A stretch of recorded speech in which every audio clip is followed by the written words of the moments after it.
No! He shouted as he reached for her body, lifeless. Tears fell from his eyes. Soul's most deadliest man. I'll avenge you, Obim. I swear to find and eat them alive whoever is behind this. More tears as he touched her protruding stomach, the swell that had held their daughter, their hope. The crowd gathered around Namsan Tower pushed back as his men formed a perimeter, but nothing could shield Jinwoo Kang from this moment. Nothing could prepare the underworld's iron fist for the sight of his wife strung up like a warning, displayed for all of Seoul to witness his humiliation. The spray-painted words mocked him in both Korean and English. Know your place. Blood still dripped from her fingertips where she'd fought, where she'd clawed at her captors trying to protect their baby. Jinwoo's hands trembled as he cradled what remained of his entire world, his three-piece suit soaking in her blood, his carefully constructed empire crumbling around him. Police sirens wailed in the distance, but nobody dared approach. Even law enforcement knew better than to interrupt a dragon's grief. Boss, we need to move, his lieutenant Minho whispered, hand on his shoulder. The cameras, the witnesses, we need to... Leave me. Jinwoo's voice came out broken, barely human. All of you. Leave. Me. They obeyed. They always did, and Jinwoo knelt there in the center of Seoul, the man who'd built an empire on fear and respect, reduced to ashes by love's cruelest theft.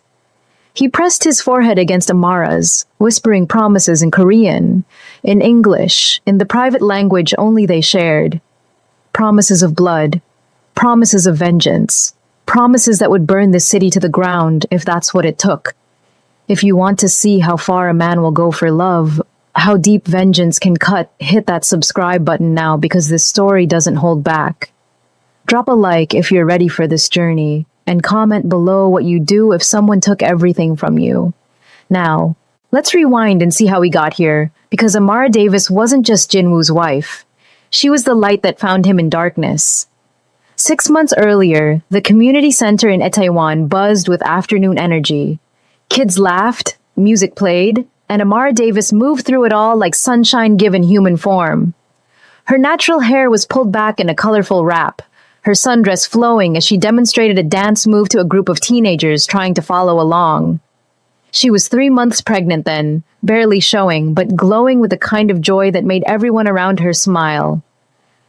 Miss Amara, I can't get this step, 12-year-old Zuri complained, stumbling over her own feet. Girl, you're thinking too much, Amara laughed, that deep, genuine sound that could fill a room. Feel it, don't think it, like this, see? She moved her hips in a smooth rhythm, her American Southern roots showing through in every step. Your grandmother probably danced like this back in the day. My grandmother's Korean, Zuri said with a grin. Then she definitely danced like this. Music is music, baby. Doesn't matter if it's in Seoul or South Carolina. Amara winked, adjusting her approach, blending the moves until Zuri started to get it. This was her gift, building bridges between worlds that thought they had nothing in common. Across the city, in a glass-walled office overlooking the Han River, Jinwoo sat in a meeting that would bore most people to tears, but kept his empire running. Territory disputes, profit margins, police bribes that needed adjusting, all the machinery of organized crime humming along smoothly. He was 34, looked 40 from the stress, and ruled his organization with calculated precision. His tailored suit probably cost more than most people made in a month, his watch more than most made in a year. The Sangyong faction is pushing into Gangnam again, one of his lieutenants reported. They're testing boundaries. Then remind them where the boundaries are, Jinwoo said, his tone ice cold and final. Politely first, then less politely if needed. His phone buzzed, a text from Amara. Don't be late tonight, she's kicking Yellow Heart. The smallest smile touched his lips, gone so fast the others barely caught it. He typed back a heart emoji, something that would have gotten him laughed out of the underworld if anyone knew how soft he'd become. But they didn't know. They saw the dragon. Only Amara saw the man.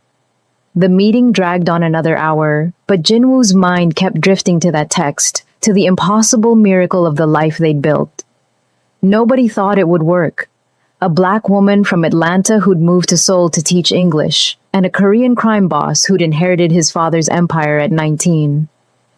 They'd met at a charity gala, of all places, one of those events Jinwoo attended to maintain appearances. She'd been there volunteering, serving food, and when their eyes met across the room, something shifted in the universe. "You look miserable," she'd said, approaching him with a boldness that shocked everyone watching. Nobody approached Jinwoo Kang uninvited. "These events usually are," he'd replied in perfect English, studying this woman who either had no idea who he was or didn't care. "Then why come?" "Obligation. That's a terrible reason to do anything." She'd smiled then, and Jinwoo felt something he hadn't felt in years. Hope, maybe, or possibility. "I'm Amara." "Jinwoo." "Well, Jinwoo, you want to do something that's not obligatory? There's a jazz club down the street. Real music, real people, no fake smiles and empty conversations." He should have said no, should have walked away, should have stayed in his lane. But he didn't. Lead the way. That was 2 years ago. Now she was his wife, carrying his daughter, and somehow still saw good in him, despite everything she knew about what he did, who he was. Amara didn't try to change him or fix him, she just loved him. And in that, love Jinwoo found himself wanting to be better. Not good, maybe that ship had sailed, but better. For her. For their daughter. The meeting finally ended, and Jinwoo made his way through Seoul's evening traffic, heading home to the penthouse they shared. Home. That word meant something now. It wasn't just a place, it was wherever Amara was, wherever her laugh filled the space, and her presence made everything else fade into background noise. "I'm home," he called out, stepping through the door, already loosening his tie. "In the kitchen," Amara's voice came back, warm and welcoming. "And before you ask, yes, I'm sitting down. No, I haven't been on my feet all day. Your baby and I are both fine." Jinwoo found her at the kitchen island, laptop open, lesson plans spread around her. She'd recently cut back her hours at the community center on his insistence, though she'd fought him on it. Amara didn't like being told what to do, one of the many things he loved about her. "How was work?" she asked, looking up at him with those eyes that saw too much, knew too much, and loved him anyway. The usual. Territorial disputes, profit margins, the exciting life of legitimate business. He leaned down to kiss her, then her belly. "And how are my girls? Your daughter has been using my bladder as a punching bag all day. I think she's got your temperament." "God help us all." Amara laughed, closing her laptop to give him her full attention. "Mrs. Kim at the center asked about you today. She wants to know when you're coming to volunteer again." "I'm a crime boss, Amara. I don't volunteer." "You did last month, taught those kids self-defense, remember? They still talk about it. You're good with them." "I'm good at teaching people how to hurt other people. That's not the same thing." "It is. When you teach them how to protect themselves, how to stand up to bullies, how to be strong." She reached for his hand, intertwining their fingers. "You're more than what you think you are, Jinwoo. I see it even when you don't." These conversations always went the same way. Amara believing in a version of him that he wasn't sure existed, and Jinwoo trying not to disappoint her. He changed the subject. "Doctor's appointment is Thursday. Don't forget." "How could I? You've reminded me 6 times." She squeezed his hand. "We find out the name Thursday." "Well, you find out. I already know." "You peeked at the ultrasound." "I have no idea what you're talking about." Her smile was pure mischief. But hypothetically, if I did peek, hypothetically, I might have written her a letter, you know, for when she's older, about how her daddy tried so hard to be scary, but melted every time he felt her kick. Jinwoo felt his chest tighten. You're impossible. You love me anyway. I do. God help me, I really do. They spent the evening like they always did when Jinwoo wasn't handling business, cooking together, talking about nothing and everything, existing in their bubble where the outside world couldn't touch them.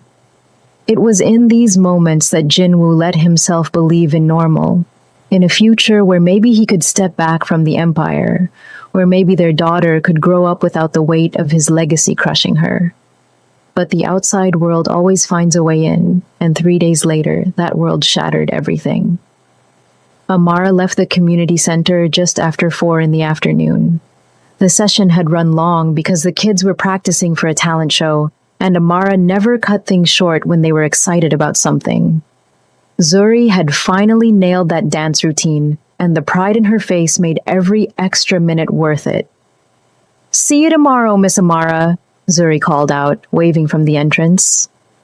See you tomorrow, baby. Tell your mom I said hi. Amara waved back, heading toward the market to grab ingredients for dinner. Jinwoo had mentioned wanting jjigae, and she'd learned to make it the way his mother used to. Before she'd passed, it was one of the small ways she bridged their worlds, learning his culture while teaching him hers.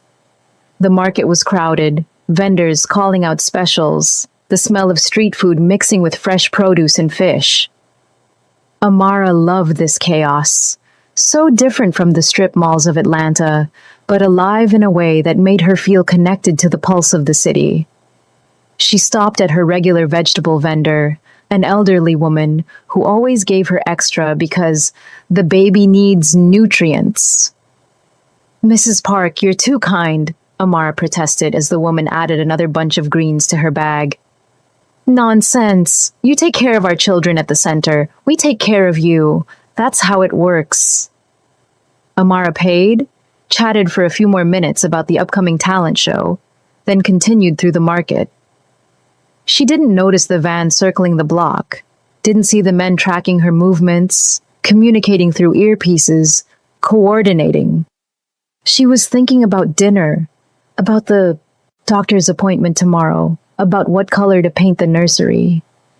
She was thinking about life, about hope, about the future growing inside her. The grab happened fast. One moment she was walking toward the subway station. The next, someone had her arm, another hand clamping over her mouth. She tried to scream, tried to fight, her grocery bag falling and scattering across the pavement. Her self-defense training kicked in, the moves Jinwoo had taught her, and she managed to elbow one attacker in the ribs, stomp on another's foot. Her hand instinctively went to protect her belly, protect hope, protect the most precious thing in the world. But there were too many. 4 men, coordinated, professional. They dragged her toward the van, and Amara fought with everything she had because she wasn't just fighting for herself anymore. She was fighting for her daughter, for the life she and Jinwoo were building, for every dream they'd whispered to each other in the dark. Something sharp pricked her neck. The world started to blur, her muscles going slack against her will. No, she thought desperately. No, please, not like this. Hope. Jinwoo, I love you. I love you both so much. The drugs hit her system and everything went dark. Zuri saw it happen from across the street. She'd been heading to the convenience store when she spotted Miss Amara was about to call out and run over when the men appeared. She watched frozen in horror as they took her, as the van door slammed shut, as the vehicle sped away. She memorized the license plate, her mind screaming at her to move, to do something, but her 12-year-old body wouldn't respond. By the time she could move, the van was gone, and Zuri made a decision that probably saved her life. She didn't go to the police. She didn't call for help from any normal authority. She ran home, grabbed the emergency phone number Miss Amara had given all the kids, The one that connected directly to Mr. Kang's office? And she called. "This is Minho," the voice answered, professional and clipped. "Someone took Miss Amara," Zuri gasped out, barely able to breathe. "I saw them. 4 men. A van. They drugged her and took her, and I got the license plate and— Slow down! Who is this?" "Zuri, from the community center. Please, you have to help her. She's pregnant and they hurt her and— Stay where you are. We're coming." Minho arrived with 2 other men within 15 minutes. They found Zuri exactly where she'd said she'd be, shaking on a street corner, clutching her phone like a lifeline. She told them everything, gave them the license plate, described the men as best she could. Minho made calls, put the entire organization on alert, and then he had to make the worst call of his life. "Boss, it's Amara. She's been taken." The silence on the other end lasted 3 seconds. Then Jinwoo's voice came through, and Minho had never heard that tone before. Cold, dead, deadly. "Find her, now, burn down the entire city if you have to. Find my wife." Jinwoo mobilized everything. Every resource, every contact, every favor owed, every piece of his empire turned toward one singular purpose. Finding Amara. His tech specialist traced the van's license plate within hours. Shell company, buried under layers of corporate obfuscation. Professional work. Expensive work. This wasn't some random gang trying to make a name. This was calculated, deliberate, funded. "Keep tracing the money," Jinwoo ordered, his voice devoid of emotion because emotion would break him, and he needed to stay focused. "Someone paid for this. I want names. I want locations. I want everyone involved identified within 24 hours." His people worked through the night. Jinwoo didn't sleep, didn't eat, just paced his office like a caged animal, every minute an eternity. Where was she? Was she hurt? Was the baby okay? The questions circled endlessly, each one a knife twisting deeper. He'd built an empire, commanded thousands, inspired fear in anyone who crossed him, and he was powerless to protect the one person who mattered most. The call came at dawn. Anonymous number, distorted voice. "Namsan Tower, 1 hour. Come see what happens to race traders." Jinwoo didn't wait an hour. He was there in 20 minutes, Minho and a dozen armed men with him. The crowd had already started gathering, phones out, murmuring, the kind of morbid curiosity that draws people to tragedy. Jinwoo pushed through, his men clearing a path, and then he saw her, Amara, his light, his love, his entire world, strung up and displayed like a warning, like a message, like a piece of meat meant to humiliate and destroy him. The spray paint, the staging, the calculated cruelty of it all crashed over him like a tidal wave. And Jinwoo Kang, Seoul's most feared crime boss, the man who'd never shown the weakness, fell to his knees and shattered. 24 hours passed in a blur of grief and rage and planning. The funeral arrangements, the autopsy reports confirming what Jinwoo already knew in his bones, that Amara and Hope had both died, that he'd lost everything in one moment of calculated evil. His organization handled the logistics, while Jinwoo existed in a fog, moving through the motions, but not really present, not really alive. The funeral was split. His people held a traditional Korean ceremony, formal and restrained. Incense, and white chrysanthemums, and silent grief wrapped in cultural ritual.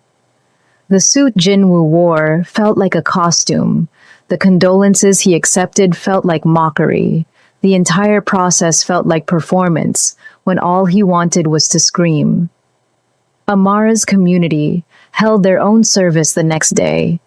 Gospel music filled the church. The kind of joyous, painful celebration of life that her people knew how to do. People stood and testified about how Amara had touched their lives, changed their lives, brought light to dark places.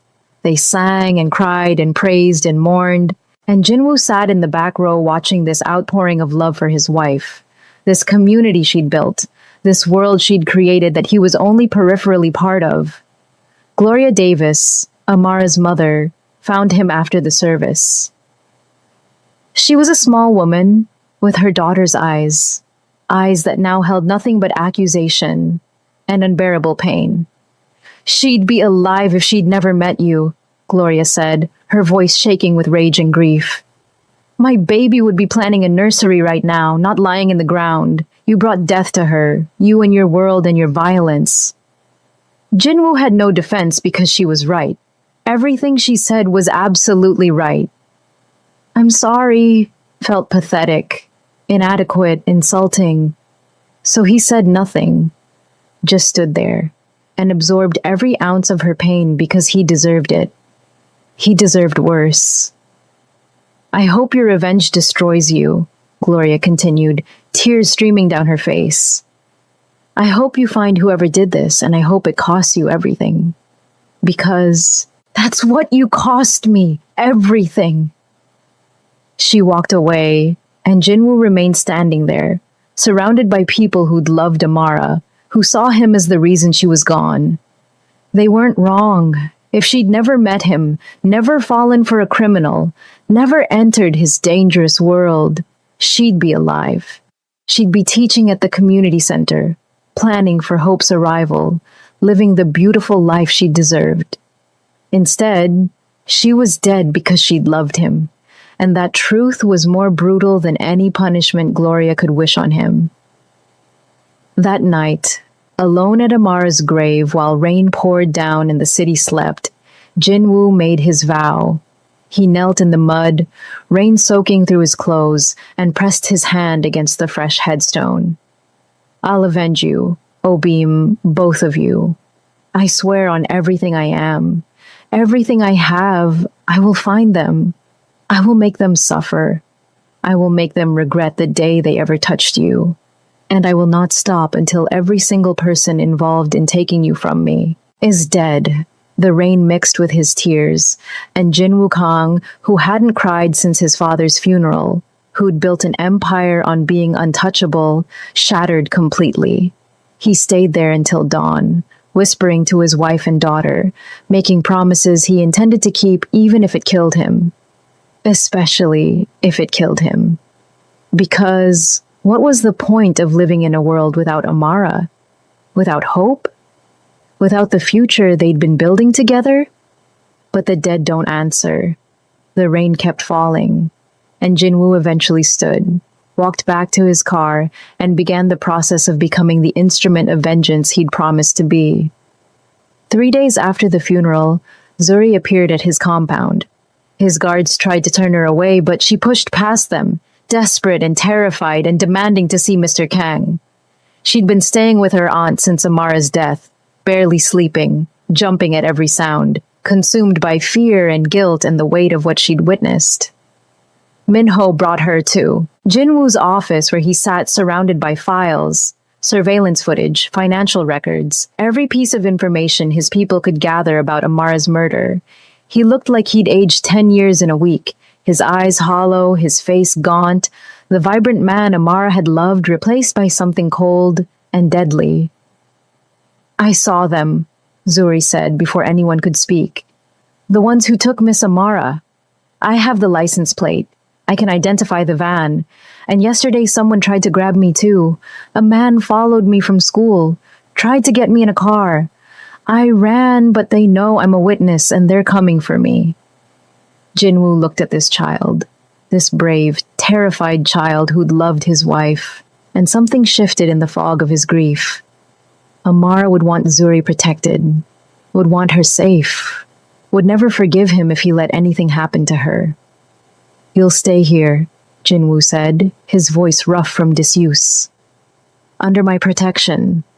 You're safe now. Tell me everything you know." Zuri did. Every detail, every observation, everything her 12-year-old brain had catalogued in those awful moments. The men's heights, their builds, the way they moved, the sound of the van's engine, the exact sequence of events. Jinwoo's tech specialist took notes, cross-referenced with the license plate data, started building a comprehensive picture. The van belonged to a shell company called Daehan Solutions. On paper, it was a legitimate security consulting firm. In reality, it was a front for hired muscle, the kind of organization that did dirty work for people who wanted to keep their hands clean. The money trail led to 3 different sources, each routed through offshore accounts but eventually traceable with enough time and resources. Jinwoo had both time and resources, and he had motivation that burned hotter than the sun. "Keep digging," he ordered his financial team. "I want to know who paid for this, who coordinated it, who gave the orders." Someone wanted Amara dead, specifically wanted me destroyed. This was personal. Find out who made it personal. The investigation took 4 days of round-the-clock work.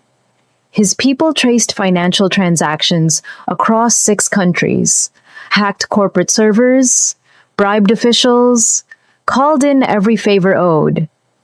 The picture that emerged was damning and clear. 3 conspirators, each with their own motivation, working together to orchestrate Amara's murder. Park Min-jae, a lieutenant in the Sangyong faction. Jinwoo recognized the name immediately. Park was old school, traditional, believed in racial purity and Korea for Koreans. He'd made his disgust for Jinwoo's marriage to Amara clear on more than one occasion, had called it pollution, degradation, an insult to their heritage. Detective Ko Sung-min, a senior investigator in the Seoul Metropolitan Police. Ko had been on Jinwoo's radar for years as someone who took bribes from multiple organizations, playing all sides for profit. But this was different. Ko had provided detailed surveillance on Amara's movements, her schedule, the gaps in Jinwoo's protection detail, and Chairman Sung Il-hwan, CEO of Daehan Industries and one of Seoul's most powerful legitimate businessmen. On paper, Sung was a philanthropist, a pillar of the community, a self-made success story. In reality, he'd been trying to muscle Jinwoo out of certain territories for years, wanted access to ports and distribution networks that Jinwoo controlled. It was a conspiracy, Minho said, laying out the evidence. Park provided the ideology and some of the muscle. Ko provided the police intel and made sure the investigation would go nowhere. Sung bankrolled the whole operation and provided the professional killers. They wanted to break you psychologically, start a gang war in the chaos, and let Sung move in on your territory while you were vulnerable. Jinwoo stared at the photos of the 3 men, memorizing their faces, their addresses, every detail of their lives. They succeeded in breaking me. Now I'll break them. Boss, if we go after all 3, especially Ko and Sung, the blowback will be massive.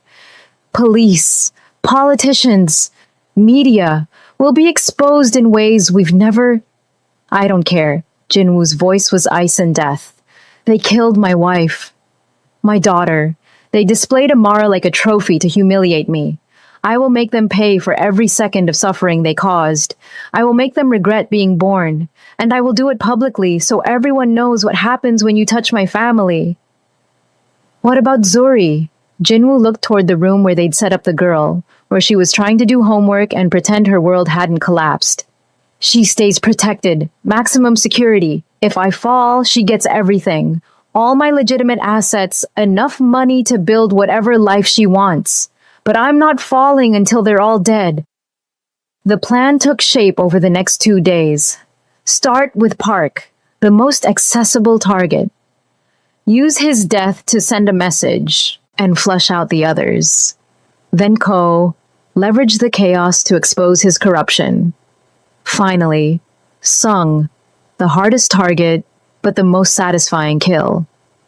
Jinwoo set the first piece in motion by reaching out to the Sangyong faction's leadership, requesting a meeting about their ongoing territory disputes in Gangnam.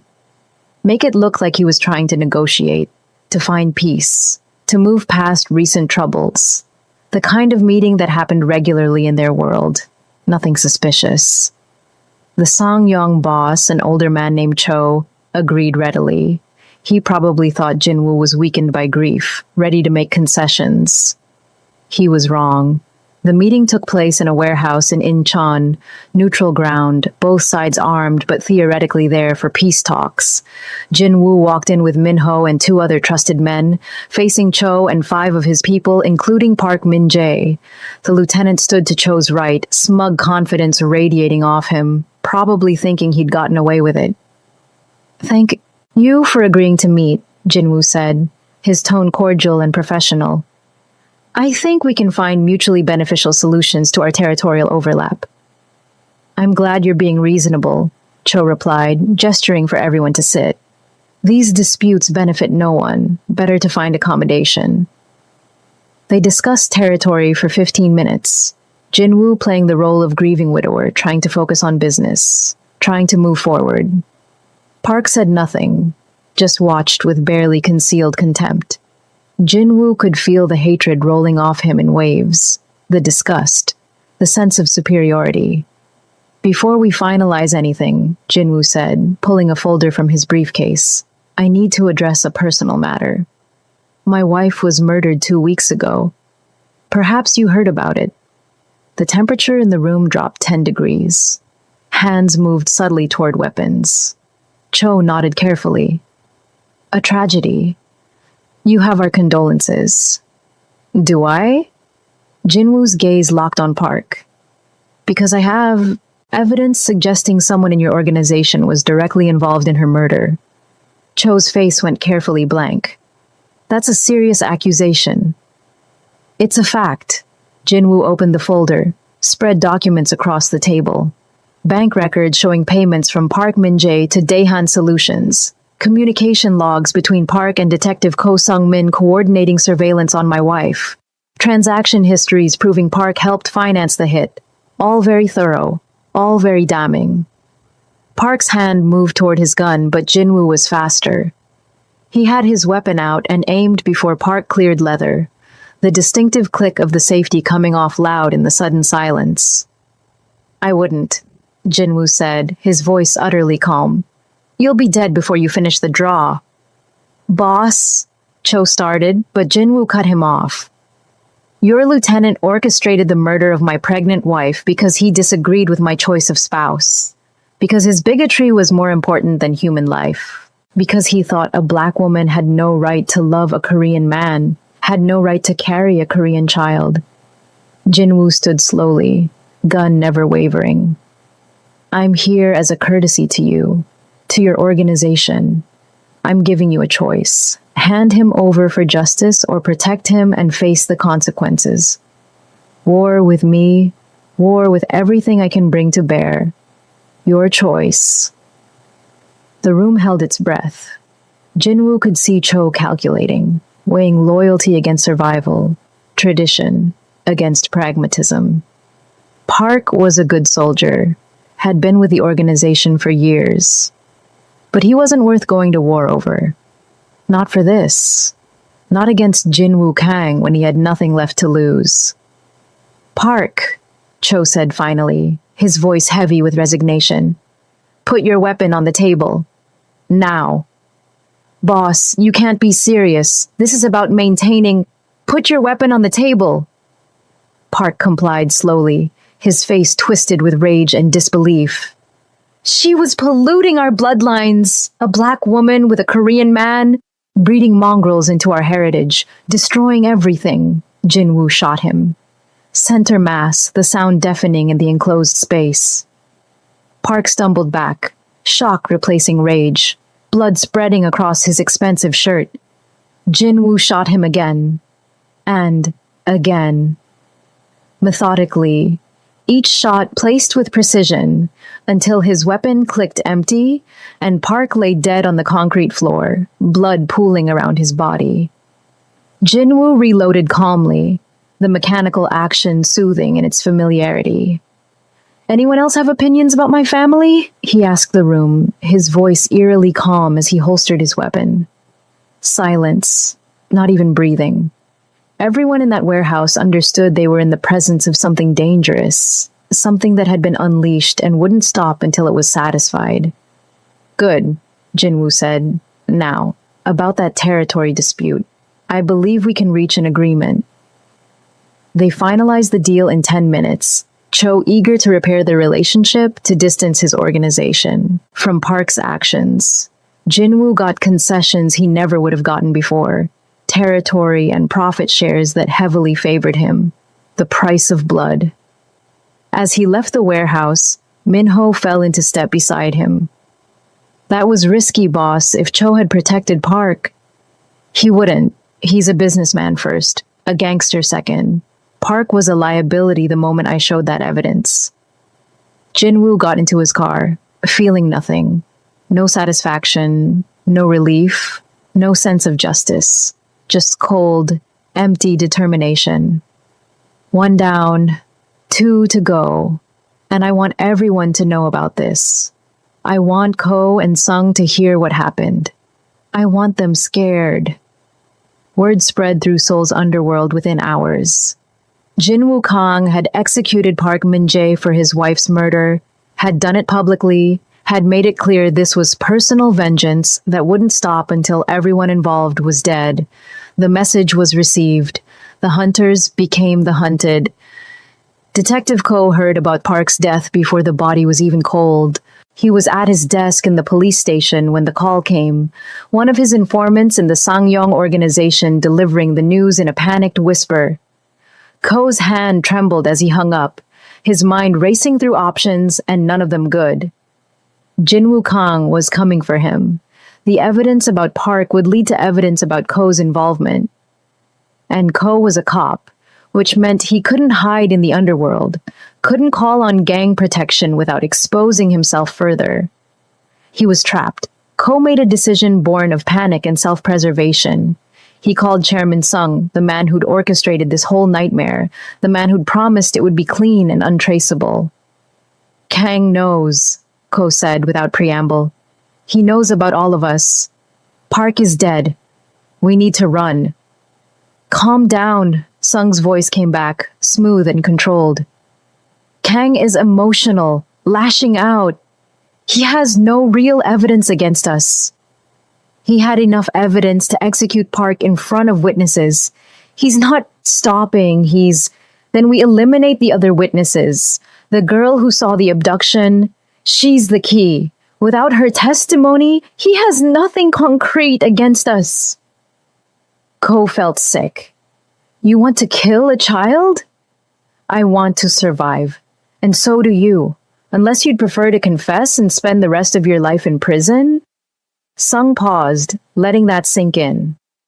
I have people tracking the girl. She's at Kang's compound, heavily protected. We need to draw her out or hit the compound when Kang's attention is elsewhere. This is insane. We should just what? Turn ourselves in? Beg for mercy from a man who just emptied a clip into Park's chest? Sung's voice hardened. We're in this now, detective. All the way. Either we finish it or we die. Your choice. Ko hung up, staring at his reflection in his computer monitor. How had it come to this? The plan had been simple. Eliminate Jinwoo's wife. Break him psychologically. Profit from the chaos. Nobody was supposed to die, except Amara. The investigation was supposed to go nowhere. Ko was supposed to collect his money and move on, but nothing had gone according to plan. And now, Ko was looking at his own death, either from Jinwoo's bullets or from the consequences of his crimes. He made another decision born of desperation. He'd run. Pack a bag, grab his emergency cash, get to Incheon Airport and fly somewhere Jinwoo couldn't reach him. Malaysia, maybe. Or the Philippines. Somewhere with lax extradition, where a corrupt cop with money could disappear.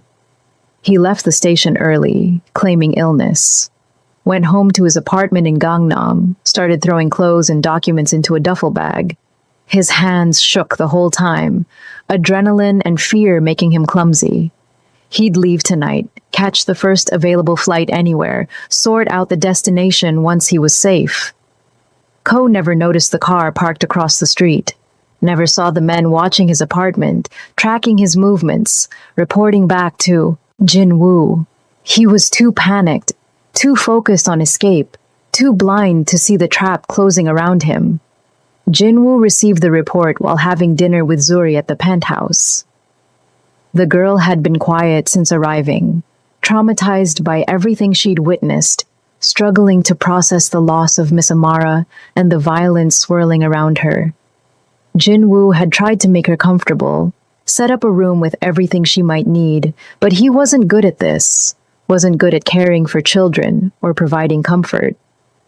Ko's running, Minho reported via secure call. Packed a bag, buying tickets online. Looks like he's trying for Incheon Airport tonight. Intercept him on the highway, Jin-woo ordered. I want him alive. I have questions. Understood, boss. Jin-woo ended the call and looked at Zuri, who was pushing food around her plate without eating. Are you okay? Are you going to kill more people? She asked quietly. Honesty seemed important. Yes. Because of Miss Amara? Because they murdered her. Because they took her from this world deliberately, cruelly. Because they need to pay for what they did. Zuri was quiet for a long moment. She wouldn't want you to die for this. I'm not planning to die. But you might. People who go after other people with guns, they might die. And then I'll have lost you too, and I'll be alone. And Miss Amara's last words to me were, Mr. Kang will take care of you if anything happens. But you can't take care of me if you're dead. The simple logic of a 12-year-old cut through Jin-woo's haze of vengeance like a knife. He'd been so focused on revenge, on making the conspirators pay, that he hadn't really thought about what came after. About whether he'd survive this. About what Amara would actually want. I'll be careful, he said finally. I promise. Miss Amara made you promise lots of things, I bet. Did you keep those promises? I tried. Then try to keep this one too. Don't die, because I need you. And she'd want you alive more than she'd want them dead. Jin-woo nodded, not trusting himself to speak. This child was wise beyond her years, carrying weight no 12-year-old should have to carry. He owed her more than vengeance. He owed her a future. He owed her the protection Amara had believed he could provide. But first, he had to finish this. Jin-woo's team intercepted Ko on the Olympic Expressway heading toward Incheon. They made it look like a routine traffic stop initially. Unmarked car with police lights, the kind of thing Ko wouldn't immediately panic about. But when his window came down and he saw Minho's face instead of a cop, Ko tried to run. His car made it maybe 50 meters before they boxed him in, 3 vehicles surrounding him, armed men stepping out with weapons drawn. Ko sat there gripping his steering wheel, knowing it was over, knowing Jin-woo Kang had found him. They brought him to a warehouse in Busan, someplace far from prying eyes and surveillance, cameras. By the time Jin-woo arrived an hour later, Ko was tied to a chair in the center of an empty space, the kind of space that had seen violence before and would see it again. Detective Ko, Jin-woo said, pulling up a chair to sit across from him. We need to talk. You can't do this, Ko said, trying for authority, but his voice shook. I'm a police officer. You kill me, and every cop in Seoul will what? Come after me? They already want me, detective. This isn't new. Jin-woo leaned forward. But you're right about one thing. I'm not going to kill you. Not yet. First, I'm going to ask you questions. You're going to answer those questions completely and honestly. And then, depending on those answers, I'll decide how you die. I didn't kill anyone. I just provided some information. I didn't. Minho hit him before Jin-woo could, a vicious backhand that split Ko's lip and sprayed blood across the concrete. Don't lie to him. You provided surveillance on Mrs. Kang. You gave them her schedule, her routes, the gaps in her protection. You made her murder possible. Who else was involved? Jin-woo asked, his voice never rising, never showing the volcanic rage building inside. I know about Park. He's dead. I know about Chairman Sung. Who else? Who gave the orders? Who pulled the trigger? Ko spat blood. I want immunity. Protection. I'll testify against Sung if you guarantee my safety. You're not in a position to negotiate. Then you'll get nothing from me. It took 3 hours. 3 hours of methodical, escalating pressure before Ko broke and gave up everything. The full scope of the conspiracy, how Sung had approached him 6 months ago with the proposal, how they'd recruited Park for his muscle and his ideology, how they'd planned it down to the smallest detail. The professional killers had been brought in from outside, Chinese contractors with no local connections, paid in cryptocurrency, and long gone by the time Amara's body was discovered. Sung bankrolled everything, Ko gasped out through broken teeth, his face swollen and bloody. $2 million split between Park and me, another $5 million for the contractors. It was supposed to break you, make you vulnerable, start a gang war that would let Sung move in on your territories while everyone was distracted. The public display was Park's idea, his message about racial purity. Sung just wanted you psychologically destroyed. Where is Sung now? His estate in Pyeongchang, fortress-level security, private military contractors, panic rooms, the works. He's probably celebrating thinking he won. Ko laughed, blood bubbling on his lips. You can't touch him, Kang. He's too connected, too legitimate. He'll bury you. He already buried what mattered most. Jinwoo stood, nodding to Minho. Make it look like suicide. Corrupt cop couldn't live with his guilt over his crimes. Leave evidence of his involvement where it'll be found by internal affairs. Let his reputation burn with him. Boss, what about... Do it. I want him dead before sunrise. Jinwoo walked out, Ko's screams following him into the night. He felt nothing, no satisfaction, no sense of justice, no relief. Just the cold, empty certainty that 2 men were dead and 1 remained. The hardest target, the most protected, the orchestrator of everything. Chairman Sung Il-hwan would be next, and Jinwoo would make him suffer in ways that Park and Ko couldn't even imagine. But first, he needed to secure Zuri, because if Sung was desperate enough to order Amara's murder, he was desperate enough to target anyone Jinwoo cared about. And Jinwoo had already failed to protect one person he loved. He wouldn't fail again. Jinwoo returned to his penthouse near midnight to find Zuri still awake, sitting in the living room reading Amara's journal. The sight of it made his chest tight. He'd forgotten he had that. Forgotten Amara kept a journal, forgotten there were pieces of her, still existing in the world. Where did you get that? He asked quietly. Zuri looked up, guilt flashing across her face. I found it in your bedroom. I'm sorry. I shouldn't have gone through your stuff, but I missed her so much, and I wanted to hear her voice again, and it's okay, you can read it. Jinwoo sat down heavily, exhaustion finally catching up to him. What does it say? Lots of things. About you mostly. About how much she loved you. About the baby. Zuri's eyes filled with tears. She was so happy, Mr. Kang. She wrote about your future together. About teaching Hope to dance. About watching you be a dad. She really believed you guys would make it. Jinwoo closed his eyes against the pain. Can you read me something? Anything. I want to hear her words. Zuri flipped through pages, found an entry from a few weeks before Amara's death. Okay.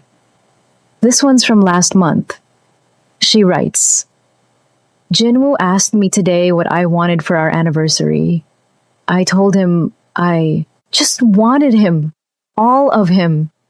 Not the crime boss, not the businessman, not the empire. Just the man who makes me coffee in the morning and rubs my feet at night and talks to our daughter through my belly. He said that's the only version of himself worth having. I think he's starting to believe it, starting to see himself the way I see him. God, I love this man. Even when he scares me, even when I know what he does in the dark. I love him because I also know what he does in the light. The volunteer work he won't take credit for. The kids at the center who look up to him. The way he's trying so hard to be better for our daughter. That's the man I married. That's the man who's going to be an amazing father. Jinwoo's hands clenched into fists, his whole body shaking with suppressed grief. Amara had seen something in him worth loving, worth believing in. And now she was gone because of his world, his enemies, his failures. I'm going after the last one tomorrow, he said quietly. Chairman Sung, he's the one who paid for everything, who orchestrated it all. And then what? And then it's finished. Justice is served. He stopped, not sure how to finish that sentence. Move on? There was no moving on. Find peace? There would never be peace. I don't know. Miss Amara knew, Zuri said, flipping more pages. She wrote about it here. Look. She held out the journal, pointing to an entry from 2 months before the murder. Jinwoo took it, read in Amara's familiar handwriting. I've been thinking about what happens if my pregnancy complications get worse, or if something happens to me. Jinwoo would destroy himself with vengeance. I know him. He'd burn the world down for me. So I'm writing this now, while I'm healthy and happy, so he knows what I really want. If something happens to me, don't let revenge consume you. Don't throw away your life for mine. Live. Live loudly, boldly, beautifully. Raise our daughter if she survives. Protect the people I love. Build something good with the power you have. That's how you honor me. Not through death, but through life. Not through destruction, but through creation. Be the man I know you can be. That's my real wish. That's what I want more than anything. Jinwoo read it 3 times, each word hitting like a physical blow. Amara had known, had understood him well enough to know he'd seek revenge, and she'd tried to guide him toward something better even from beyond the grave. She was really smart, Zuri said softly. Knew you better than you know yourself, I think. She did. Jinwoo closed the journal carefully, reverently. Go to bed, Zuri. Tomorrow's going to be a long day. Are you going to listen to what she wrote? I'm going to finish what I started. But maybe I'll try to finish it her way. Not just revenge. Something more. Zuri nodded and headed to her room, leaving Jinwoo alone with Amara's words and the impossible weight of trying to honor a dead woman's wishes while his soul screamed for vengeance. He stayed up all night reading the journal cover to cover, immersing himself in Amara's voice, her thoughts, her love. By morning, he'd made a decision. He'd go after Sung. He'd make him pay. But he wouldn't die doing it, wouldn't throw himself away on a suicide mission. Because Amara was right. Hope's name needed to mean something, and it wouldn't mean anything if Jinwoo died before building the future Amara had envisioned. The assault on Chairman Sung's Pyeongchang estate required 2 days of planning. Jinwoo pulled his best people, studied the security systems, identified vulnerabilities, prepared for every contingency. Sung's compound was indeed a fortress. 15-foot walls, armed guards on rotation, security cameras covering every angle, panic rooms, direct lines to private military contractors. But every fortress had weaknesses, and Jinwoo had the resources and motivation to find them. The east wall has a blind spot where the cameras overlap, his tech specialist explained, pointing to the blueprints. 3 seconds, maybe 4, where someone could go over without being seen. If we create a distraction on the west side... Explosives, Minho suggested. Loud, flashy, draws all attention while the real team breaches from the east. Jinwoo nodded. 20 men. Volunteers only. Everyone needs to understand this is high risk. Possibly one way. I'm not ordering anyone to die for my personal vendetta. Every single person in his organization volunteered. They'd loved Mrs. Kang too in their way, respected her, mourned her loss, and they were loyal to Jinwoo unto death. He selected his team carefully. The best shooters, the most experienced fighters, people who'd been with him for years and knew how he operated. Minho would lead the assault team while Jinwoo went directly for Sung. Surgical strike, in and out, minimal casualties if possible. The night before the operation, Jinwoo sat down with Zuri one final time. "If I don't come back," he started, but she cut him off. "You're coming back, you promised." "If I don't come back, you go to Mrs. Davis, Amara's mother. I've set up a trust fund, transferred all my legitimate assets into your name. You'll have enough money for college, for whatever life you want to build. The penthouse is yours. Everything is yours." "I don't want your stuff, Mr. Kang. I want you alive." "I know, and I'm going to try my hardest to make that happen, but I need you to know that you're provided for, that Amara's last wish for me to take care of you will be honored even if I'm gone." Zuri hugged him fiercely. "Come back, please. She'd want you to come back." "I will, I promise." He hoped it was a promise he could keep. The assault began at midnight on a moonless night. Jinwoo's team assembled in the forest surrounding Sung's estate, checking weapons, running through final plans in whispers. The air was cold, their breath misting, adrenaline sharpening every sense. Jinwoo looked at his people one last time. "For Amara, for hope, for everyone we've lost." They nodded, faces grim and determined. Then they moved. The explosive charges on the west wall detonated at exactly midnight, a thunderous boom that lit up the night sky. Alarms screamed. Guards rushed toward the explosion, shouting, organizing, focusing all their attention on the obvious threat, which left the east wall vulnerable for exactly 4 seconds. Jinwoo's team went over on grappling hooks, dropping into the compound with practiced silence. They split into 3 groups, one to secure the grounds, one to provide cover fire, and Jinwoo's group heading straight for the main house where Sung would be holed up in his panic room. The firefight started immediately. Sung's security was good, professional, well-armed, but Jinwoo's people were fighting for something more than a paycheck. They moved with precision and fury, every shot placed with intent, every movement calculated. Jinwoo led his group through the estate's ground floor, clearing rooms with brutal efficiency.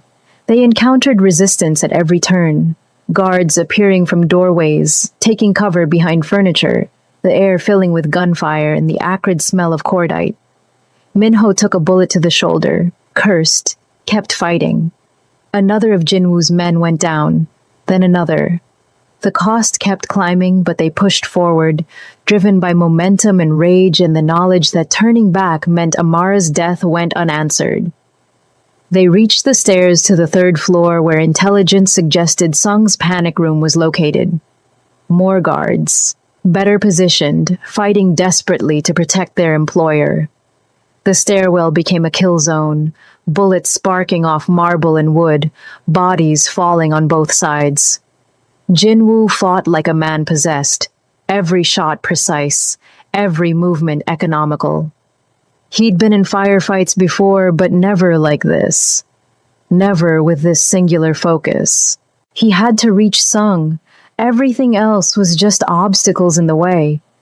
They took the 3rd floor room by room, paying for every meter in blood and bullets. Finally, at the end of the hallway, they found it. Reinforced steel door, biometric locks, designed to withstand anything short of military-grade explosives. Good thing they'd brought military-grade explosives. The breach charge turned the door into shrapnel, the blast deafening in the enclosed space. Smoke poured out, and Jinwoo stepped through, weapon raised, finding Chairman Sung cowering in his fortress, surrounded by monitors showing the carnage throughout his estate. "You can't do this!" Sung said, his voice shaking as Jinwoo approached. I'm protected. I have connections, powerful friends. You kill me and they'll what? Jinwoo grabbed Sung by his expensive suit, hauled him to his feet. Hunt me down? I'm already hunted? Destroy me? I'm already destroyed. You killed my wife, my daughter. You displayed them like trophies to humiliate me, to break me, to take what I built. Did you think I wouldn't come? Did you think money and walls and hired guns would save you? It was business, nothing personal. Your territory, your ports, your distribution networks. I needed access and you wouldn't negotiate. So I created an opportunity, made you vulnerable. It's how this works. Jinwoo hit him, felt Sung's nose break under his fist, felt bones give way. You made it personal when you touched my family. He hit him again and again. All the rage, all the grief, all the unanswered questions and sleepless nights and the weight of a future that would never exist. It all poured out through his fists. Sung crumpled, bleeding, barely conscious. His face a pulped mess. Jinwoo pulled his gun, pressed it against Sung's head. One pull of the trigger, and it would be over. Justice served. Vengeance complete. Amara and hope avenged. He could feel the metal, warm from firing, the slight resistance, before the gun would fire, the end of this nightmare. His phone rang, the emergency line from the penthouse. Jinwoo's blood ran cold. He answered, gun still pressed to Sung's head. Boss, one of the guards stationed to protect Zuri, panicked, breathing hard. The penthouse is under attack. Professional team, mercenaries, they're after the girl. We're holding position, but we're outnumbered. Boss, we need you. We can't hold them much longer. Gunfire in the background. Screaming. The sound of breaking glass. Time stopped. Jinwoo looked at Sung, bleeding and broken at his feet. Looked at the gun in his hand. Looked at the choice in front of him. Finish his revenge or save Zuri. Save the last living connection to Amara. Save the child his wife had loved like family. Contingency plan, Sung gasped out through broken teeth and blood. Kill me, and my people kill the girl anyway. Let me live, and maybe I call them off. Your choice, Kang. Revenge or redemption. You can't have both. Jinwoo's finger tightened on the trigger. Every fiber of his being screamed to pull it, to end this, to complete what he'd started.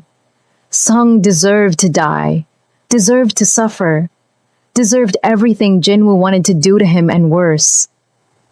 But Amara's voice echoed in his head, words from her journal. Don't let revenge consume you. Live. Make Hope's name mean something. And Zuri's plea from the night before. Come back. She'd want you alive more than she'd want them dead. Jinwoo lowered the gun, shot Sung in both kneecaps instead, the man's screams filling the panic room. You get to live, in prison, in pain, in the knowledge that you failed. Every piece of evidence I have about your involvement goes to the prosecutors tonight. You'll spend the rest of your life in a cell, forgotten and broken. That's worse than death. He turned and ran, leaving Sung bleeding and screaming behind him. Fall back, he shouted into his comm. Everyone out, now, we're done here. Minho's voice crackled back. Boss, we're not finished. We're done. Zuri's under attack. Move. The ride back to Seoul was the longest of Jinwoo's life. He pushed his car past every safe limit, weaving through traffic, running red lights, his hands white-knuckled on the steering wheel. The penthouse guards kept him updated via phone. The mercenaries were professional, using military tactics, overwhelming force. His people were dying. The bedroom where Zuri had barricaded herself was the last line of defense, and it was failing. Hold position, Jinwoo shouted into his phone. I'm 15 minutes out, just hold. Boss, we're trying, but the guard's voice cut off in gunfire and screaming. Jinwoo drove faster. praying to gods he didn't believe in, making deals with the universe he knew wouldn't be honored. Just let her live. Let Zori survive this. I'll do anything, be anything. Just don't take her too. He reached his building and didn't bother with the elevator. Took the stairs, 3 at a time, weapon drawn, every second an eternity. He could hear gunfire from floors above, the distinctive crack of automatic weapons, smell cordite, and blood, and death. He came through his penthouse door into a war zone, bodies everywhere, his guards and the mercenaries, bullet holes stitching the walls, smoke and chaos and the acrid stench of violence. 3 mercenaries still standing, professional killers in tactical gear focused on breaching the bedroom door where Zuri had barricaded herself. Jinwoo didn't announce himself, didn't give warnings, just started shooting. Caught the first mercenary in the back, dropped him before he could turn. The second spun and returned fire, rounds punching through the wall inches from Jinwoo's head, drywall exploding in white powder. Close quarters combat, brutal and fast, no room for mistakes. Jinwoo took a knife to the ribs from the third mercenary, felt the blade scrape bone, white-hot pain that he pushed aside through pure will. He put 2 rounds center mass into the man. The mercenary went down hard. The second was reloading. Jinwoo closed the distance. It became hand-to-hand, desperate and vicious. The mercenary was younger, stronger, trained, but Jinwoo was fighting for family, fighting for the promise he'd made to Amara, fighting for the one good thing left in his shattered world. He got the mercenary in a chokehold, ignored the elbow strikes to his injured ribs, held on until the man went limp. Then he grabbed his knife and finished it. Silence fell over the penthouse, broken only by Jinwoo's ragged breathing and the ringing in his ears from the gunfire. Blood soaked his shirt from the stab wound, his vision going gray at the edges, but he stayed upright through sheer stubbornness. "Zuri!" he called out, stumbling toward the bedroom door. "It's me! It's Jinwoo! You're safe now!" The door opened slowly. Zuri stood there, tears streaming down her face, shaking but alive. Alive. "Thank God. Alive. You came back," she whispered. "Of course I came back." Jinwoo pulled her into a hug, his strength finally giving out. He slid down the wall, blood from the knife wound spreading across his shirt, pooling on the floor.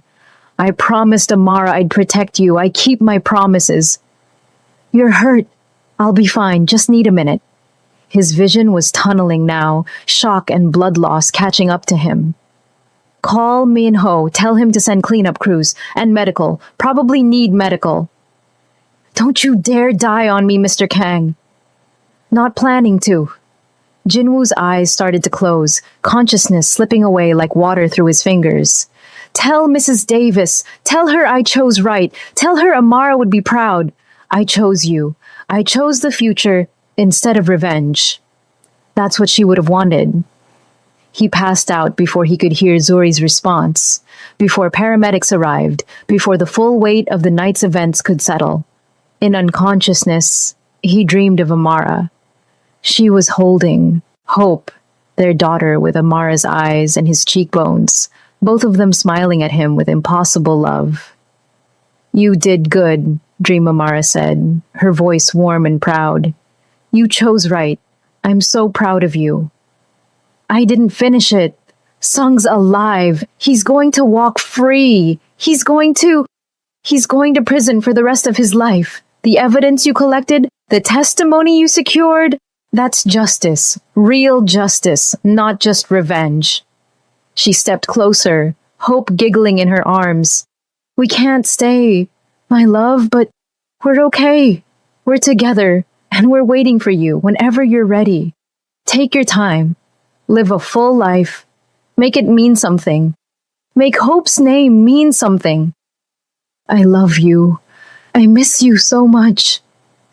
"I know. And I love you. Always and forever." Dream Amara leaned down, kissed his forehead, and Jinwoo felt peace for the first time since her death. Live well, Jinwoo. That's how you honor us. Not through death, but through life. Jinwoo woke 3 days later in a private hospital room, his torso wrapped in bandages, tubes running into his arms, machines beeping steadily. Minho sat in a chair beside the bed, looking exhausted, but alive. Boss, Minho said, relief flooding his face. Welcome back. You've been out for 72 hours. Doctor said you lost a lot of blood. The knife came close to puncturing your lung, but you're going to be fine. Zuri? Safe, with her aunt in a secure location, surrounded by enough guards to protect the president. She visited you every day, asking when you'd wake up, reading to you from Mrs. Kang's journal. Jinwoo closed his eyes, letting the relief wash over him. Zuri was alive. He'd kept his promise. And Sung? In custody, the evidence you compiled, the testimony from Ko before he died, the financial records, all of it went to the prosecutors. Sung is looking at 14 counts, including conspiracy to commit murder, racketeering, corruption, the works. Life in prison minimum, possibly death. Penalty. His empire is being dismantled as we speak. Assets seized, connections exposed, reputation destroyed. Park? Dead, as you know. His faction of the Sangyong organization collapsed after his execution. Our agreement with Cho is holding. Ko? Officially a suicide, left a detailed confession before hanging himself. Very tragic. Internal Affairs is tearing apart his department, finding corruption everywhere they look. Dozens of cops are going down with him. Jinwoo nodded slowly, processing all of it. The conspiracy was dismantled. Justice, real justice had been served. And he was alive to see it. Alive to honor Amara's wishes. Alive to protect Zuri and build the future his wife had believed in. There's someone here to see you, Minho said quietly. Mrs. Davis. Zuri called her, told her what happened. She's been waiting. Jinwoo's chest tightened. Send her in. Gloria Davis entered the room slowly, grief and uncertainty written across her face. She studied Jinwoo for a long moment, this man who'd loved her daughter, who'd gotten her daughter killed, who'd avenged her daughter and nearly died in the process. Zuri told me what happened, Gloria said finally, sitting down in the chair Minho had vacated. How you went after the last conspirator, how you chose to save her instead of finishing your revenge. How you protected her like Amara asked you to. It's what she would have wanted. Yes, it is. Gloria's expression softened slightly, the first crack in the wall of grief and blame. My daughter loved you. I didn't understand it, didn't approve, thought she was throwing her life away on a criminal. But she loved you anyway, loved you enough to see past what you do, who you are, what you represent. Loved you enough to believe you could change, could be better. I'm trying. For her. For hope. For Zuri. I know you are. Gloria reached into her purse, pulled out an envelope. She wrote this before she died. It was in her things at the community center, sealed, addressed to you. I've been holding on to it, wasn't sure if you deserved to read it. But after what Zuri told me, after seeing you choose that child over your revenge, I think maybe you do deserve it. She placed the envelope on Jinwoo's lap and left without another word, grief still heavy on her shoulders, but somehow lighter than before. Jinwoo opened the envelope with shaking hands, his heart pounding as he unfolded the letter inside. Amara's handwriting, her voice reaching across death one final time. My dearest Jinwoo, if you're reading this, something's happened to me. I know your world is dangerous. I've always known. I made my choice with open eyes, and I've never regretted loving you. But I know you, my love. I know you'd destroy yourself with vengeance if something happened to me. You'd burn the world down and call it justice. So I'm writing this now, while I'm healthy and happy and so full of love I can barely contain it. So, what I really want. Don't let revenge consume you. Don't throw away your life for mine, because my life was beautiful. and full and complete because of the love we shared. Honor that love by living, not dying. Honor our daughter by being the father I know you can be, the man who volunteers at community centers and teaches kids self-defense and makes terrible dad jokes that I pretend not to find funny. If I'm gone, Hope needs you more than ever. She needs her father, the best version of him, not the crime boss, not the killer, the man who cried when he learned he was having a girl, the man who learned to cook tjige just to make me smile, the man who's trying every day to be better. Live, my love, live fully, boldly, beautifully. Build a life worth inheriting. Create a legacy of growth instead of violence. Make Hope's name mean something real. I believe in you. I've always believed in you. Be the man I know you can be. Wherever I am, whatever comes after this, I'm loving you still. Always and forever. Your Obim, Amara P.S. Her name is Hope Amara Kang. Hope because that's what you gave me when I thought my life was complete. But you showed me it was just beginning. Amara because I want her to carry a piece of me forward. Kang because she's yours. Completely and wonderfully yours. Be the father she deserves, even if she never gets to meet you. Make my faith in you mean something. Jinwoo read it 3 times through tears, each word settling into his bones like a benediction and a challenge. Amara had known him so completely, had understood exactly what he'd do and exactly what he needed to hear. She'd guided him from beyond the grave toward redemption instead of damnation.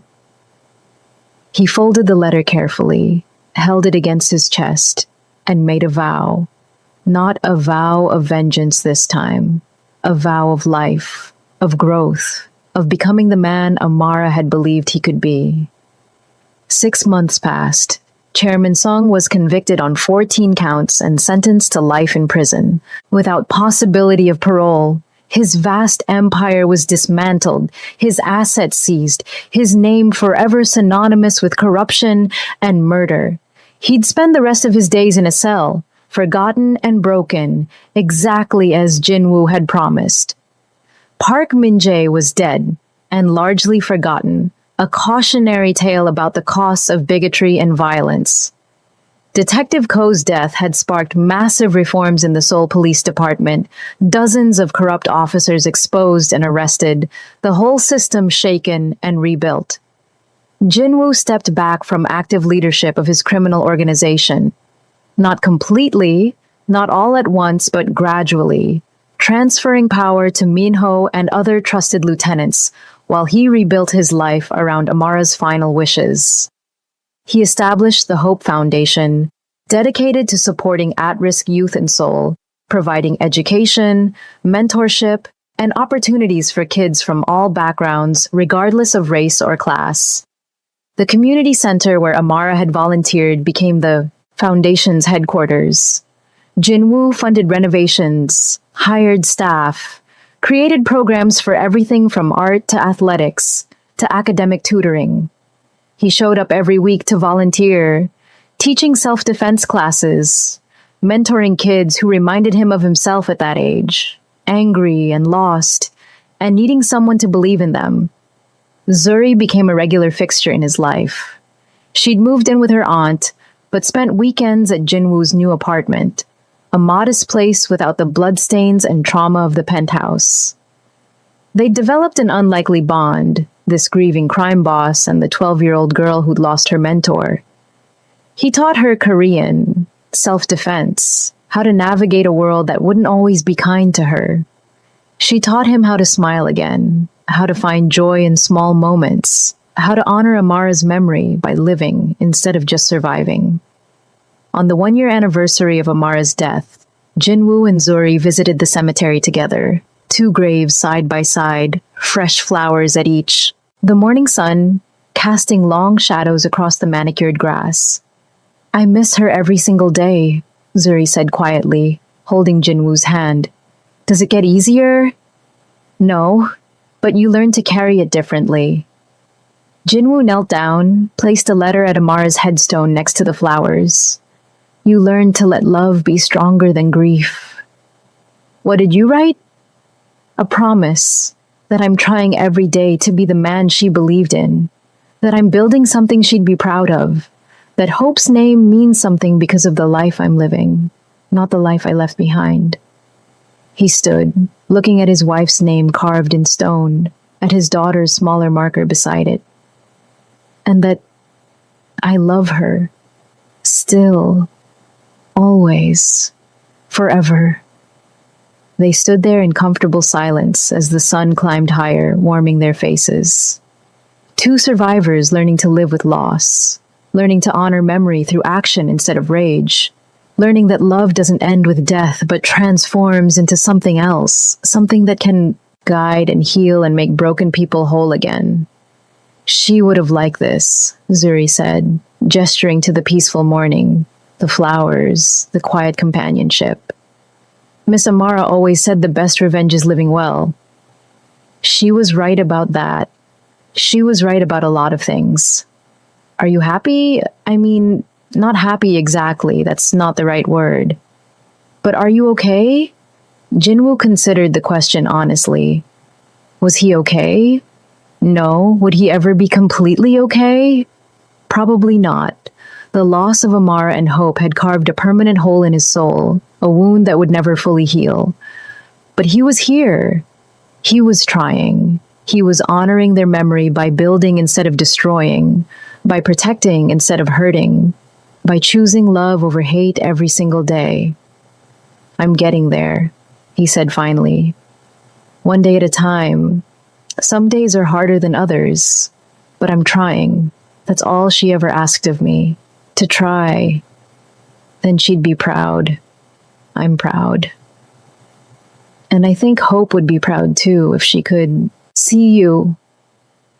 They walked back through the cemetery together as the morning stretched into afternoon, the city waking up around them, millions of lives intersecting and diverging. Behind them, Amara and Hope rested in peace, their legacy alive in every choice Jinwoo made, every life the Hope Foundation touched, every moment he chose to be better instead of bitter. The revenge was finished. The conspirators had been brought to justice through legal means, their crimes exposed, their lives destroyed in ways more permanent than any bullet could achieve. And Jinwoo had survived, had chosen to survive, had honored Amara's final wish by living instead of dying. But more than that, he'd chosen to make living mean something. The Hope Foundation expanded over the following months, opening branches in other cities, helping thousands of kids who needed someone to believe in them. Jinwoo reduced his criminal activities to almost nothing, legitimizing his remaining businesses, using his wealth and connections for good instead of just profit. Zuri flourished under his protection and mentorship. She excelled in school, made friends, slowly healed from the trauma of witnessing Amara's abduction. She still had nightmares, still carried scars, but she was building a life worth living. On her 13th birthday, Jinwoo officially became her legal guardian, a process that required calling in favors and bending some rules, but one that felt right. Does this mean I call you Dad now? Zuri asked, teasing but with genuine curiosity underneath. You can call me whatever you're comfortable with. Mr. Kang, Jinwoo, Dad if you want. I'm just honored to be part of your life. Miss Amara would have liked this. You taking care of me. Her two favorite people becoming family. She's probably watching, rolling her eyes at how long it took us to figure it out. They laughed together, and in that moment, Jinwoo felt something he hadn't felt in a year. Not happiness exactly, but close. Peace, maybe, or the beginning of it. If this story moved you, if Jinwoo's journey from vengeance to redemption resonated with your own struggles with loss and healing, take a moment to subscribe. Hit that like button if you believe broken people can choose to heal instead of hurt.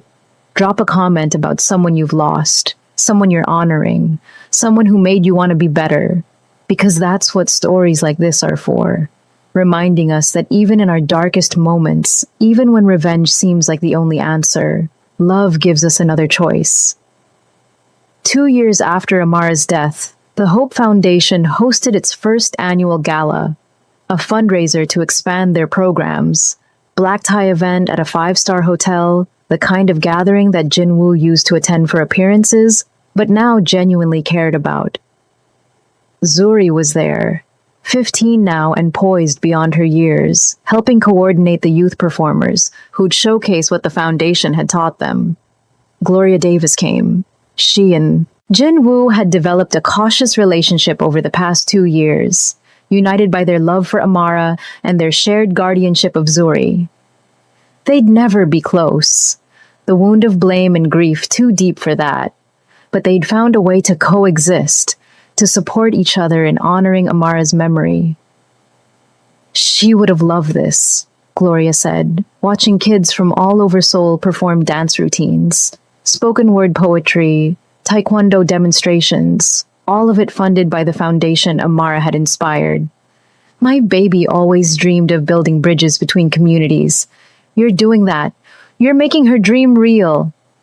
We're making it real, Jinwoo corrected gently. You, me, Zuri, everyone who loved her. This is all of us honoring who she was. The gala raised $2 million, enough to open 3 new community centers, fund scholarships for 100 kids, expand their mentorship programs across all of Seoul. Jinwoo stood on stage accepting applause and accolades, but his mind was on Amara, on the woman who'd seen potential in a crime boss, who'd believed love could transform even the darkest souls. This foundation exists because of one woman's belief that people can change, Jinwoo said in his speech, his voice steady despite the emotion threatening to choke him. Amara Davis Kang saw good in me when I couldn't see it in myself. She believed I could be more than my worst choices, my darkest impulses, my violent past. And she was right. Not because I'm special, but because love is. Love transforms. Love redeems. Love creates futures that seemed impossible. He paused, looking out at the crowd of donors and supporters and kids who'd been helped by the foundation. My wife and daughter were taken from me 2 years ago by people who believed hate was stronger than love, that violence was the answer to their problems, that some lives mattered less than others. They were wrong. This foundation is proof they were wrong. Every kid we help, every bridge we build, every moment we choose compassion over cruelty. That's proof love wins. That's how we honor Amara and Hope, by living the values they represented. The applause was thunderous. Zuri was crying in the front row, proud and emotional. Gloria dabbed at her eyes with a handkerchief. And Jinwoo felt Amara's presence like a warm hand on his shoulder, her approval washing over him like benediction. After the gala, after the crowds dispersed and the venue emptied, Jinwoo drove to the cemetery. It was late, past midnight, the city quiet around him. He sat between Amara and Hope's graves, the grass cold beneath him, stars bright overhead. I did it, he said to the silence, to the memory of his wife, to the daughter he'd never meet. I built something worth inheriting. I became someone you'd be proud of. It took 2 years of stumbling and failing and trying again, but I did it. The Hope Foundation is thriving.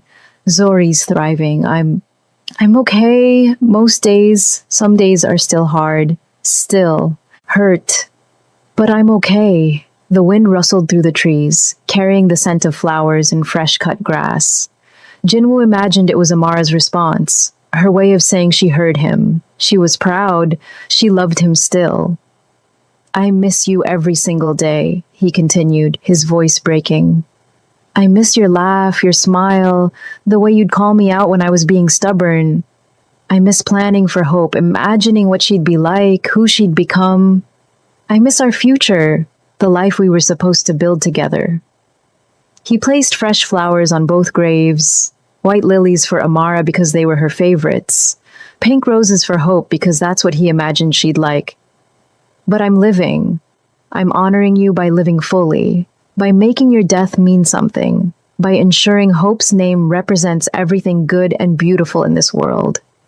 That's my promise. That's my vow. For the rest of my life, I'll make sure your legacy is love, not hate. Growth, not violence. Hope, not despair. Jinwoo stayed there until dawn, talking to his wife and daughter, updating them on everything happening in his life, maintaining the connection that death couldn't sever. As the sun rose over Seoul, painting the sky in shades of pink and gold, he stood and made one final vow. I'll live for both of us now, Obim. I'll love hard enough for 3 people, and someday, when my time comes and I join you wherever you are, I'll have stories to tell. Stories about the foundation, about Zuri, about all the lives we touched and changed. I'll make you proud. Every single day, I'll make you proud. He walked back to his car as the cemetery woke up around him, groundskeepers arriving, other mourners beginning their visits. Jin Woo Kang, former crime boss, current philanthropist, forever devoted husband and father, drove back to the city ready to face another day of honoring the dead by celebrating life. Thank you for staying with Jin Woo through his journey from devastating loss to hard-won redemption. If this story touched you, reminded you that choosing life over vengeance is the hardest and most important choice we ever make, please subscribe to this channel.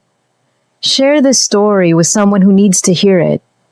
Comment below with your thoughts, your own experiences with grief and healing, your own stories of choosing love over hate. Because that's what Amara and Hope's story is really about. Not revenge, though vengeance played its part. Not violence, though blood was spilled. It's about transformation, about a broken man choosing to honor his broken heart by building instead of destroying. About making loss mean something more than just pain. Jinwoo's story continues. The Hope Foundation grows. Zuri graduates high school with honors, heads to university studying social work, following in Amara's footsteps. Gloria and Jinwoo become unlikely friends, united forever by their love for an extraordinary woman. And every year, on the anniversary of Amara's death, Jinwoo returns to that cemetery and renews his vows to live, to love, to make Hope's name mean something beautiful. That's the best revenge of all, not destruction, but creation, not death, but life, not hate, but love that transforms everything it touches. This is Jinwoo and Amara's story. But it could be yours too. The choice is always yours. Choose wisely. Choose love. Choose life. Until next time, remember, the best way to honor those we've lost is to live lives they'd be proud of. Make your love story, your loss story, your redemption story mean something. Make it count. Thank you for watching. Thank you for caring. Thank you for believing that broken hearts can heal and broken people can become whole.